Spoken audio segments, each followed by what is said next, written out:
Assalamualaikum warahmatullahi wabarakatuh. Ketemu lagi dengan kami, masih dengan Bapak Dr. Angki, calon kepala desa Larangan nomor 1. Langsung saja ya Bapak Ibu, adik kakak semua. Jadi kita sekarang ada di tema pemberdayaan remaja dan prakerja melalui usaha produktif masyarakat. Langsung ke pertanyaan yang pertama, menurut Bapak, bagaimana cara membenahi dan memberdayakan kelompok remaja serta masyarakat prakerja di desa? Silakan. Remaja ini pasti banyak. Ya. Jadi remaja prakerja ini pasti banyak.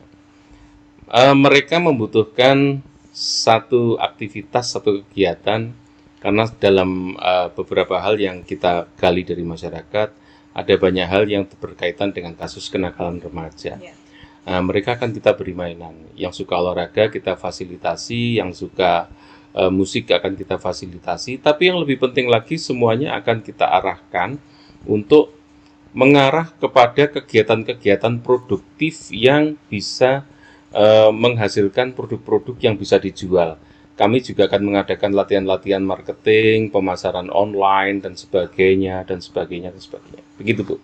Jadi menyalurkan bakat masing-masing ya Pak ya. Oke, berikutnya dalam tema ini disebutkan usaha produktif masyarakat yang ada legal, ilmiah, dan berbasis teknologi. Itu yang maksud saya. Maksudnya, Pak? Jadi legal itu berarti mereka, anak-anak kita ini, ketika mereka mengadakan kelompok musik saja, yang mungkin tidak ada kaitannya dengan bisnis, mereka juga harus punya izin, kemudian mereka bisa kita pasarkan, kita ke event-event organizer dan lain-lain juga. Begitu pula yang mereka yang mengembangkan produk. Jadi mereka harus mengerti dan paham bagaimana juga agar produk itu bisa dipasarkan dengan tidak melanggar hukum. Oke, berarti fokusnya bukan hanya mencari kerja ya nanti para remaja menciptakan ini, lapangan kerja sendiri. Oke, jadi bos untuk masing-masing dirinya sendiri. Oke, menarik sekali. Lalu bagaimana program ini bisa mendukung pembangunan ekonomi desa? Jelas. Jadi kalau anak-anak ini punya jaringan, karena aktivitas mereka seperti itu, mereka kan kita ajari juga untuk berusaha membangun jaringan, mengenal produk-produk kompetitor dan sebagainya dan sebagainya. Walaupun itu juga di bidang musik, sama juga dengan di bidang bisnis. Oleh karena itu mereka nanti akan tumbuh dan berkembang hingga mereka bisa mampu menciptakan produk-produk yang pada akhirnya mereka akan punya produk, ya nanti kembalinya akan ke KDMP dan BUMDes kita. Kira-kira begitu. Oke. Lalu Pak, tema ini juga menyebutkan pendampingan dari praktisi profesional, perguruan tinggi, dan badan latihan kerja. Sudah saya sebutkan di muka tadi. Kolaborasi itu harus ada. Ada.